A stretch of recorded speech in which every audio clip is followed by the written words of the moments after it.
Vous allez lire avec moi. Donc, le concept de la valence ou du nombre de valeurs, c'est un concept, je ne le crée pas, mais je le reformule simplement. Donc, je dis ici le principe d'univalence énonce que toute proposition P dans une logique, dans un paradigme, ne peut avoir que sa seule valeur à la perfection, donc la valeur parfaite. Donc, l'univalence, c'est un concept que j'ai introduit qui veut dire que tous les attributs, toutes les propriétés d'un système de pensée, d'un système logique, ont la valeur parfaite. Ça renvoie au ciel. Donc, une logique respectant le principe de l'univalence, je vais l'appeler, d'abord, il n'est possible que dans l'unité parfaite, c'est-à-dire dans l'univers du ciel, et c'est une logique qu'on pourrait appeler univalente. Tu vois? Parce qu'au ciel, tous les attributs sont parfaits et il n'y a pas de moins que parfait au ciel. Donc, le ciel est quasiment le seul univers où on peut avoir l'application de l'univalence des attributs, des propriétés, d'une logique, d'un système de pensée.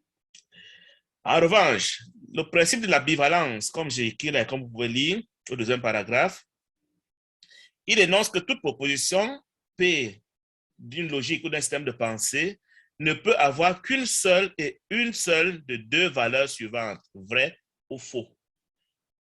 Une logique respectant le principe de la bivalence est dite logique bivalente. La logique de l'ego est bivalente. Ça veut dire que au niveau des idées fausses, au niveau de l'esprit faux, au niveau des idées, l'idée peut seulement être selon l'ego vraie ou fausse, alors que pour Dieu, toute idée n'est que vraie, les idées fausses n'existent même pas. L'ego dit non. Concède-moi au moins que mes idées soient fausses, même si toi tu dis qu'elles ne sont pas des idées, mais dis au moins qu'elles sont fausses.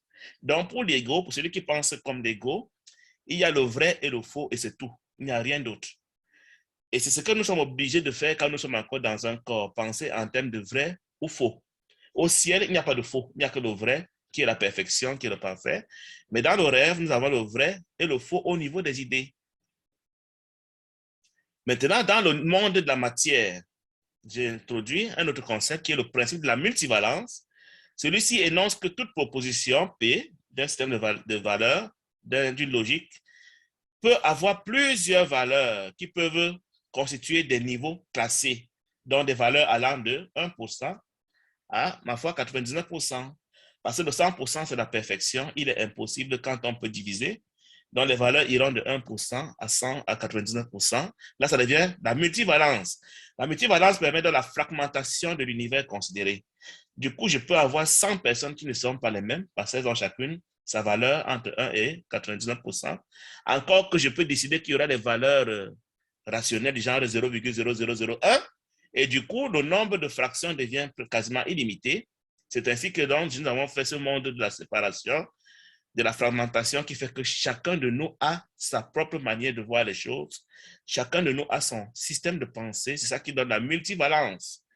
Pendant que pour l'ego, nous sommes tous, soit on est le Christ, soit on est lui. Même s'il ne nous le dit pas. Dans sa pensée, il considère que ce n'est pas le Christ, c'est lui. Point final. Donc lui, il est bivalent.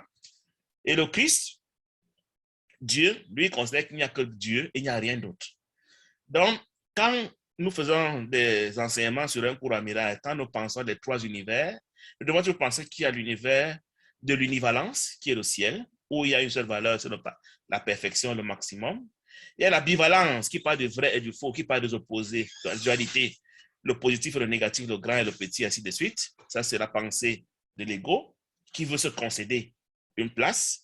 Et maintenant, en fin de compte, il y a la multivalence, qui est la croyance de l'humain. L'humain, lui, croit à la fragmentation, à l'infini, qui lui permet d'avoir un univers où nous paraissons être nombreux.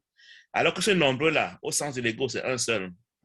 Où on va dire un est plus gentil, moins gentil, mais pour l'ego, c'est bonnet, blanc, blanc, bonnet. Et même le Saint-Esprit nous encourage à penser ainsi. Le Saint-Esprit nous encourage à penser que tout ce qui n'est pas Dieu est forcément l'ego. Donc, le Saint-Esprit aussi, qui vient nous rejoindre dans notre rêve de multivalent, nous dit compresser tout en un seul. Penser que tout ce qui n'est pas Dieu est l'ego, ça va faciliter la chose. On appelle ça la pensée unifiée, la perception unifiée. Et on appelle ça aussi la perception du Saint-Esprit qui prépare l'illumination. Tant que tu n'es pas arrivé à cette perception unifiée, qui unifie tout ce qui n'est pas Dieu en un seul concept, l'ego, et tout ce qui est Dieu devient forcément Dieu, tu choisis donc seulement Dieu, et du coup tu envoies l'ego à la poubelle, tu considères qu'il n'existe pas. Et c'est comme ça qu'on est illuminé. Donc, je voulais nous narrer un peu cette perception des choses avant que nous passions peut-être éventuellement à vos interventions.